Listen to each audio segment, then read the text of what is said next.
धूप दीप तथा बहुत से मोदक आदि नैवेद्यों को समर्पित करके भगवान की अर्चना करें और विप्रों को दक्षिणा देकर नैवेद्य का ही भोजन कराएं तथा अष्टाक्षर अथवा द्वादशाक्षर मंत्र का जप करें और भगवान विष्णु और शिव के नाम का स्मरण करें और सुने। भगवान का नाम कानों से सुनाई पड़ने पर वह मनुष्य के पाप को नष्ट करता है और रोगी के समीप आकर बांधवों को शोक नहीं करना चाहिए। उनके समीप आकर के दुख व्यक्त नहीं करना चाहिए, दुखी नहीं होना चाहिए। प्रत्युत मेरे पवित्र नाम का बारंबार संकीर्तन करना चाहिए, भगवान विष्णु कह रहे हैं। उस अवस्था में विद्वान व्यक्ति को मत्स्य, कूर्म, वराह, नरसिंह, वामन, परशुराम, राम, कृष्ण, बुद्ध और कल्कि इन 10 नामों का सदा स्मरण कीर्तन करना चाहिए। जो व्यक्ति रोगी के समीपे रोगिणों ब्रूयर बांधवास्ते प्रकीर्तिता हो, रोगी के समीप उपर्युक्त नामों का कीर्तन करते हैं वे ही उसके सच्चे भाई और बांधव कहे जाते हैं। कृष्ण यह मंगलमय नाम जिसकी वाणी से उच्चरित होता है उसके करोड़ों महापातक तत्काल उनके नाम लेने के प्रभाव से ही भस्म हो जाते हैं और मरणासन अवस्था में अपने पुत्र के बहाने से नारायण नाम लेकर अजामिल भी भगवत धाम को प्राप्त हो गया तो फिर जो श्रद्धा पूर्वक भगवान के नाम का उच्चारण करने वाले हैं उनके विषय में क्या करें। अजामिल अच्छा व्यक्ति नहीं था जी।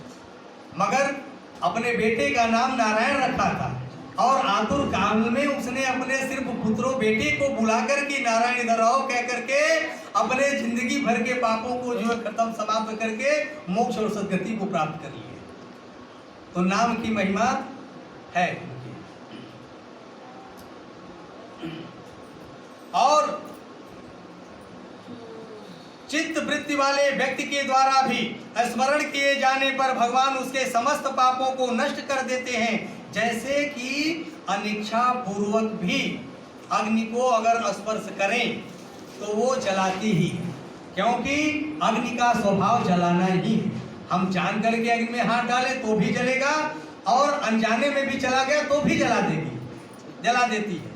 इसलिए हे द्विज, वासना के सहित पापों का समूल विनाश करने की जितनी शक्ति भगवान के नाम में है, पातकी मनुष्य उतना पाप करने में सामर्थ्य नहीं है। अब इसके बाद किंकरेभ्यो यम प्राह न यद्वं नास्तिकं जनम नैवा नयत भोदूता हरिनाम स्मरं नरम। अब क्या आगे कहते हैं, अच्युतम केशवम राम नारायणम कृष्ण दामोदरम वासुदेवम हरिम श्रीधरम माधवम गोपिका वल्लभम जानकी नायकम रामचंद्रम भजे।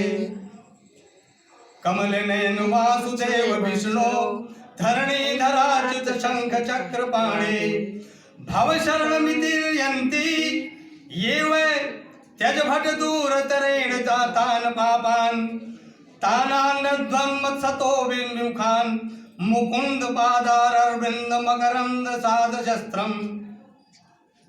कहने का मतलब यमदेव अपने किंकरों से कहते हैं कि हे दूतों, हमारे पास सिर्फ नास्तिक जनों को ले आया करो, जो नास्तिक है, जो कि अपने जीवन में एक बार भी भगवान नाम का स्मरण नहीं किए हों, तो सत्संगति और धर्म कर्म दान पुण्य तो बहुत दूर की चीज है। जब जिह्वा से नहीं ले पाए तो इतना बड़ा कार्य कहां से कर पाए। और भगवान के नाम का स्मरण करने वाले मनुष्य को मेरे पास मत लाया करो, सीधे मना कर रहे हैं, क्योंकि मैं स्वयं अच्युत, केशव, राम, नारायण, कृष्ण, दामोदर, वासुदेव, हरि, श्रीधर और माधव, गोपिका वल्लभ, जानकी नायक, रामचंद्र का भजन करता था। इतने लोग।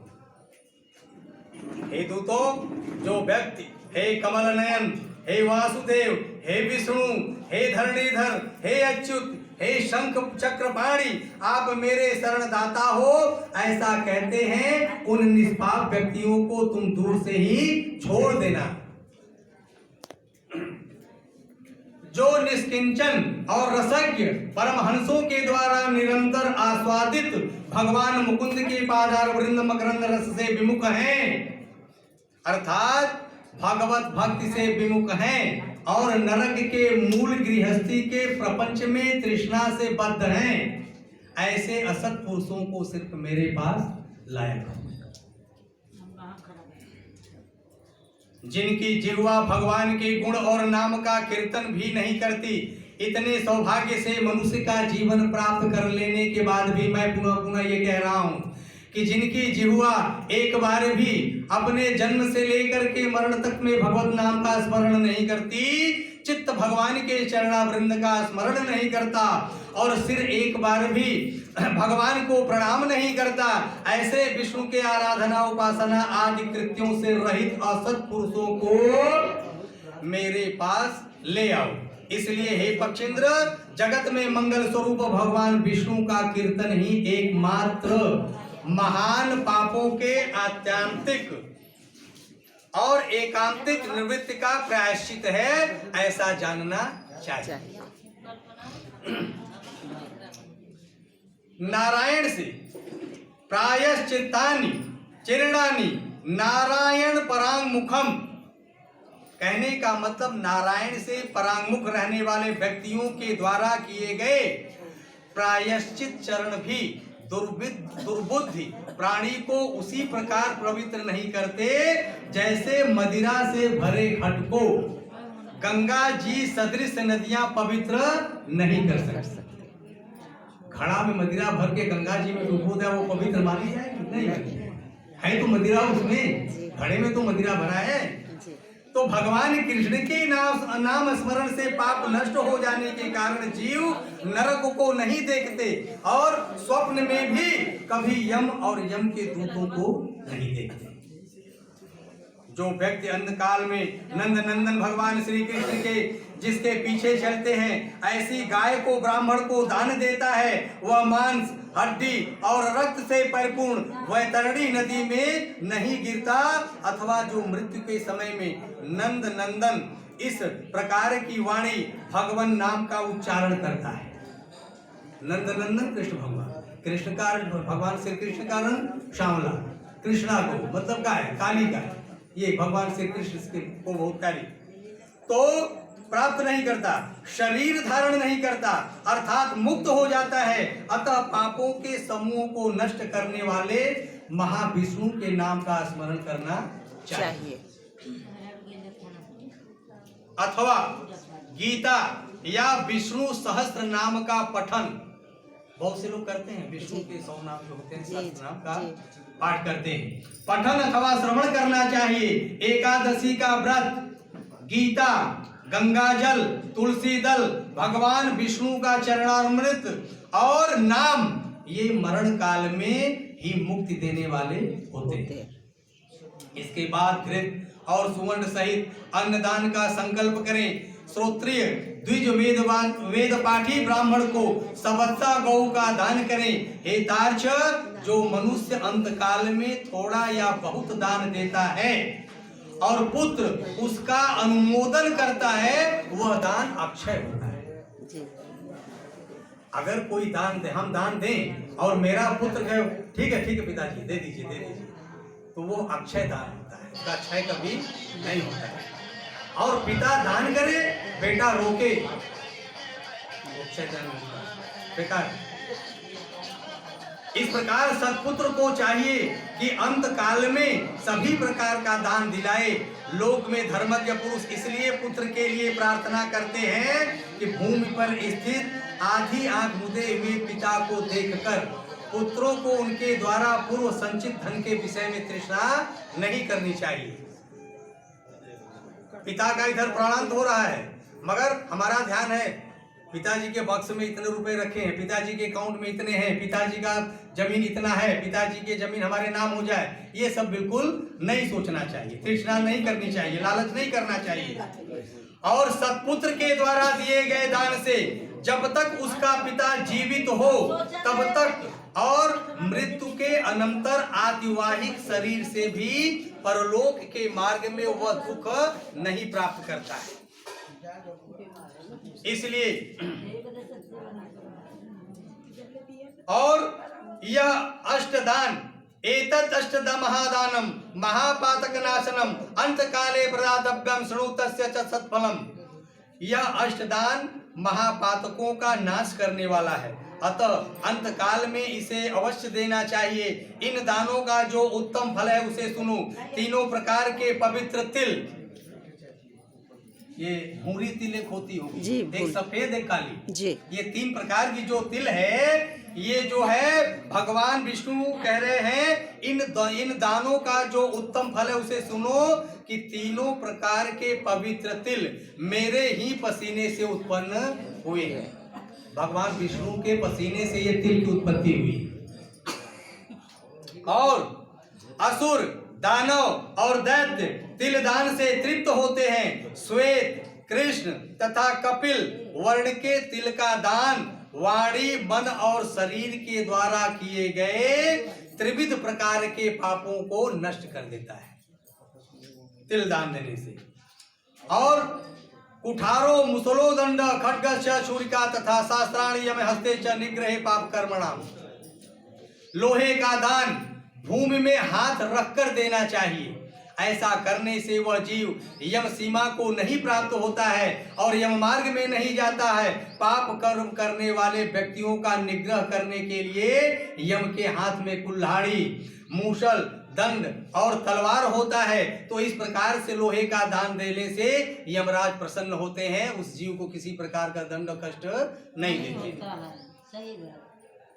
और बहुत काल तक वह जीव सत्य लोक में निवास करता है। तदंतर इस लोक में रूपवान, धार्मिक, वाक्पटु, श्रीमान और अतुल पराक्रमी राजा होकर के उत्पन्न होता है। कपास का दान देने से यमदूतों से भय नहीं होता। लवण का दान देने से यम से भय नहीं होता। लोहा, नमक, कपास, तिल और स्वर्ण के दान से यमपुर के निवासी चित्रगुप्त आदि सभी लोग संतुष्ट होते हैं। सप्तधान्य, 7 प्रकार के अनाज जो होते हैं सप्तधान्य कहते हैं। सप्तधान्या प्रधानेन प्रीतो धर्म ध्वजो भवेत् तुष्टा भवन्ति येन्ने अपत्रिषि द्वारे स्वधिष्ठिता। सप्तधान्य प्रदान करने से धर्मराज और यमपुर के तीनों द्वारों पर रहने वाले अन्य द्वारपाल भी प्रसन्न हो जाते हैं। इस प्रकार से धान, जौ, गेहूं, मूंग, उड़द, काकुन या ककुनी और 7वां चना, ये सप्तधान्य कहे गए हैं। जो व्यक्ति गोचर्म मात्र भूमि विधान पूर्वक सत्पात्र को देता है वह ब्रह्म हत्या के पाप से मुक्त होकर पवित्र हो जाता है। ऐसा मुनीश्वरों ने देखा और किया है। और तीर्थ सेवन से और न अन्य किसी दान से नष्ट होता है, अपितु वह तो केवल भूमि दान से ही विलीन होता है।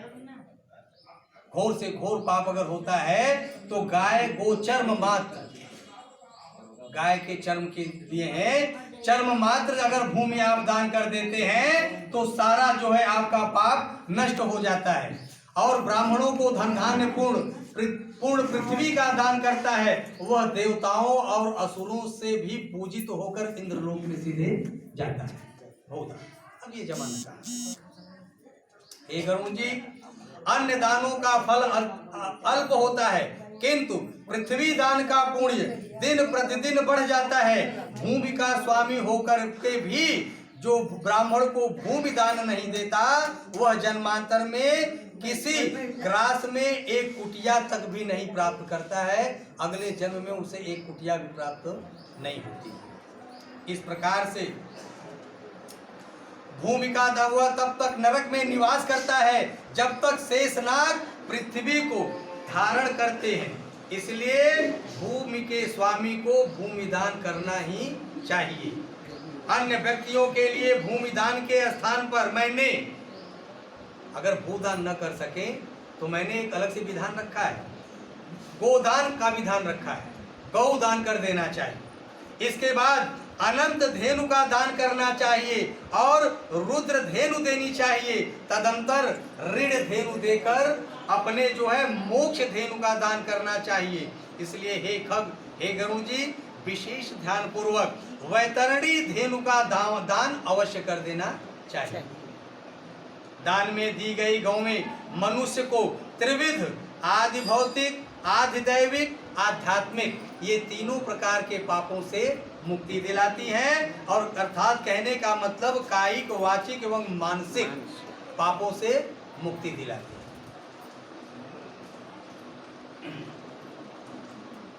ब्राह्मणे वेद विदसे सर्व पाप प्रमुच्यते उद्धेर दंत काले सा दातारम पाप संचयात्।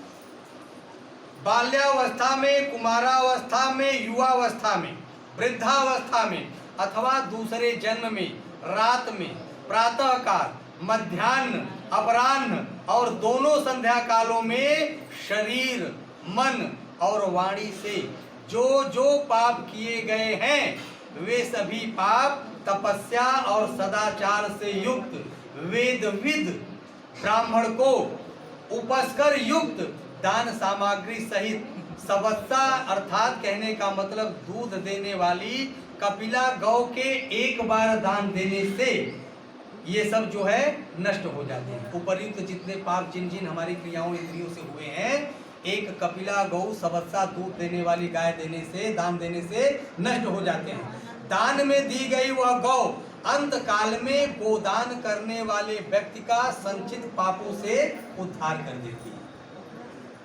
इस प्रकार से स्वस्थ चित्तावस्था में दी गई एक गौ, जितने ही अधिक स्वस्थ चित्त में गोदान लिया जाता है उतना ही अधिक फल प्राप्त होता है। मगर ये समाज है, अगर आज हम गोदान लें तो आसपास के लोग यही कहेंगे कि क्या हुआ, भानुगुरु का तबीयत बहुत ज्यादा गड़बड़ होगा। ऐसी प्रवृत्ति बन चुकी है हमारी आपकी समाज में। इस भय से बहुत लोग जो है एकदम अचेता अवस्था आ जाती, तब कहीं जाकर के गोदान ले पाते हैं।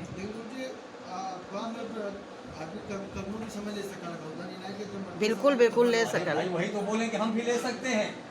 मगर ये जो समाज में है कि अगर गोदान हो जाए, दार्जिलिंग ने कहते हैं कहाँ गए लल्ला, अरे भानुगुरु गोदान तुरंत होता है। तो इसी भय से लोग नहीं लेते हैं और उस समय का लेना उतना फलित नहीं होता है, ये मतलब। या बहुत से लोग इसे खोड़सी वाले दिन, ये जो दिए हैं ये खोड़सी के समकक्ष में दिए हैं, और आगे जो कृष्णा गोदान दिए हैं वो मरने से पहले स्वस्थ चित्तावस्था में गोदान करना चाहिए, अति उपयुक्त होता है। तो स्वस्थ चित्तावस्था में दी गई एक गौ, ध्यान से सुने, आतुरावस्था में दी गई 100 गौ और मृत्यु काल में चित्त विवर्जित व्यक्ति के द्वारा दी गई 1000 गौ तथा मरणोत्तर काल में दी गई विधि पूर्वक 1,00,000 गौ के दान का फल बराबर ही होता है। तो हम क्यों इतना गाय देने जाएं? इससे बढ़िया हम स्वस्थ चित्तावस्था में ही एक लें, सारी बातें समाप्त हो जाए। तो यहाँ स्वस्थावस्था में गोदान करने का विशेष महत्व बतलाया गया है कि हमें जो है अगर हमारी इच्छा है तो, जबरदस्ती कोई नहीं है, कोई किसी के जबरदस्ती में नहीं आता है, न करना चाहिए। तीर्थ में सत्पात्र को दी गई एक गौ का दान 1,00,000 गोदान के तुल्य होता है। इस प्रकार से सत्पात्र में दिया गया दान 1,00,000 गुना होता है। उस दान से दाता को अनंत फल प्राप्त होता है और दान लेने वाले पात्र को प्रतिग्रह दान लेने का दोष नहीं लगता है। स्वाध्याय और होम करने वाला तथा दूसरे के द्वारा पकाए गए अन्न को न खाने वाला, अर्थात स्वयं पाकी ब्राह्मण रक्तपूर्ण पृथ्वी का दान लेकर भी प्रतिग्रह दोष से लिप्त नहीं होता। विष और शीत को नष्ट करने वाले मंत्र और आग भी क्या दोष के भागी होते हैं? आप जहर खा करके मर जाए तो उस जहर का क्या दोष, उसका तो स्वभाव है मार देना। और अग्नि जो है, अग्नि का भी स्वभाव यही है, जानबूझ करके हाथ डालेंगे तो वो जला ही देंगे। अपात्र को दी गई वह गौ दाता को नरक की ओर ले जाती है। कहने का मतलब सत्पात्र को कि कोई भी दान, गौ के विषय में नहीं, कोई भी दान दे तो सत्पात्र को देना चाहिए, नहीं तो वो दाता को नरक की ओर ले जाती है और अपात्र प्रतिग्रहिता को 101 पीढ़ी के पुरुषों के सहित नरक में गिरा देती है। इसलिए अपने कल्याण की इच्छा करने वाले विद्वान व्यक्ति को अपात्र को दान कभी नहीं देना चाहिए। एक गौ एक ही ब्राह्मण को देनी चाहिए। बहुत ब्राह्मणों को एक गौ कदापि नहीं देनी चाहिए। वह गौ यदि बेची गई अथवा बांटी गई तो 7 पीढ़ी तक के पुरुषों को जला देती है, भस्म कर देती है। हे गरुण जी, मैंने तुमसे पहले वैतरणी नदी के विषय में कहा था, उसे पार करने के उपाय भूत वैतरणी गोदान के विषय में मैं तुमसे कहता हूँ। कृष्णा वा पाटलाम वापि धेनुम कुर्यादलंकृताम स्वर्ण श्रृंगीरम कुरी कांस्या पात्रोपदोहिनीम कृष्ण वस्त्र युगच्छन्नाम कंठ घंटा समन्विताम कार्पासोपरि संस्थाप्य ताम्रप्रातम सचैलकम। काले अथवा लाल रंग की गौ को सोने के सींग, चांदी के खुर और कांसे के पात्र की दोहनी के सहित 2 काले रंग के वस्त्रों से आच्छादित करें। उसके कंठ में घंटा बांधे, तब कपास के ऊपर वस्त्र सहित ताम्रपात स्थापित करके वहां लोह दंड सहित सोने की यमराज की मूर्ति को स्थापित करें और कांसे के पात्र में घृत रखकर यह सब ताम्रपात के ऊपर रखें और ईख की नाव बना करके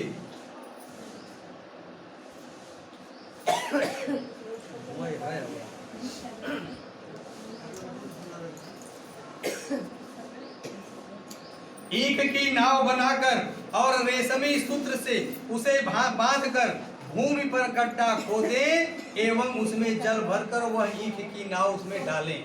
बहुत जगह ऐसा होता है, वो गड्ढा खोद करके और वो जो गन्ना पेरा जाता है तो उसकी खोइया होती है ना, लोग ध्यान में खोइया कहते हैं, तो उसी को लंबा लेकर के नाव के आकार का बना देते हैं और उसी जल में उसको रख करके गाय को जो है पूंछ पड़का करके संबंधित व्यक्ति से उसे ढका देते हैं। ये होता है।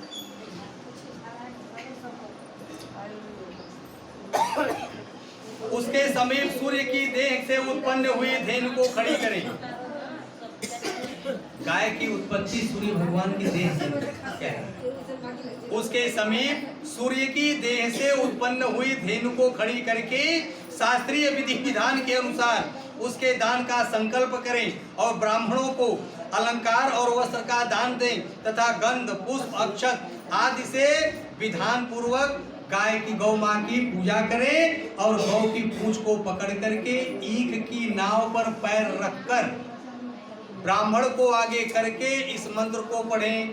भवसागर मग्नानाम शोकतापोर्मि दुःखिनाम त्राता त्वं हि जगन्नाथ शरणागत वत्सल विष्णु रूपा द्विज श्रेष्ठ माम युद्धर्महीसुर सदक्षिणां मया दत्तां तुभ्यं वैतरणीं नमः।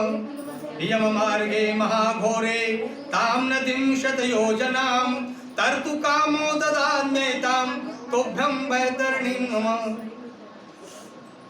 हे जगन्नाथ, हे शरणागत वत्सल, भव सागर में डूबे हुए शोक संताप की लहरों से दुख प्राप्त करते हुए और जनों के आप ही रक्षक हैं। हे ब्राह्मण श्रेष्ठ, विष्णु रूप भूमिदेव, आप मेरा उद्धार कीजिए। मैंने दक्षिणा के सहित यह वैतरणी रूपिणी गौ आपको दिया है और आपको मेरा बारंबार नमस्कार है। मैं महाभयावह यम मार्ग में 100 योजन विस्तार वाली उस वैतरणी नदी को पार करने की इच्छा से आपको इस वैतरणी गौ का दान देता हूँ और आपको नमस्कार। और गाय से कहते हैं, हे वैतरणी धेन, हे देवेश, यमद्वार के महामार्ग में वैतरणी नदी को पार कराने के लिए आप मेरी प्रतीक्षा करना है। गो माता मेरी प्रतीक्षा करना, आपको मेरा नमस्कार है।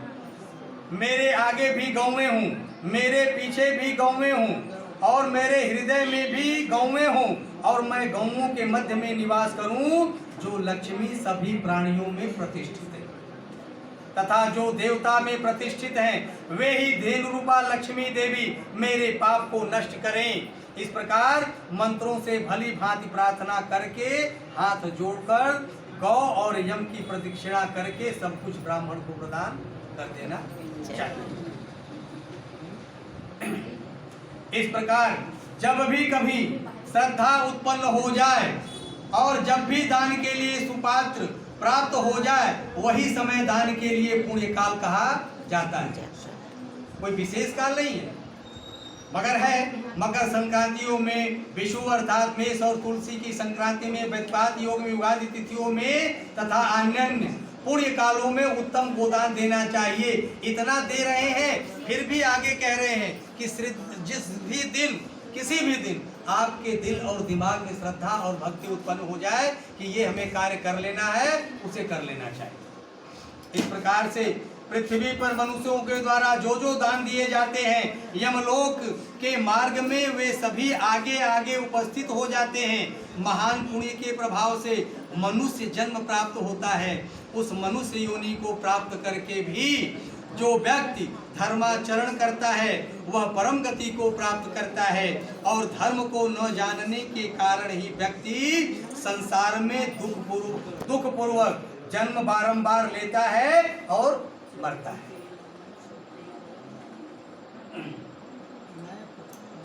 इस प्रकार से धन, पुत्र, अमात्वय हात्मनो बंधु रीति विद्यान मोहर मोहर, कहने का मतलब धन, पुत्र, पत्नी आदि बांधव और यह शरीर भी सब कुछ अनित्य है। इसलिए धर्म का आचरण सदैव मनुष्य को करना चाहिए। जब तक मनुष्य जीता है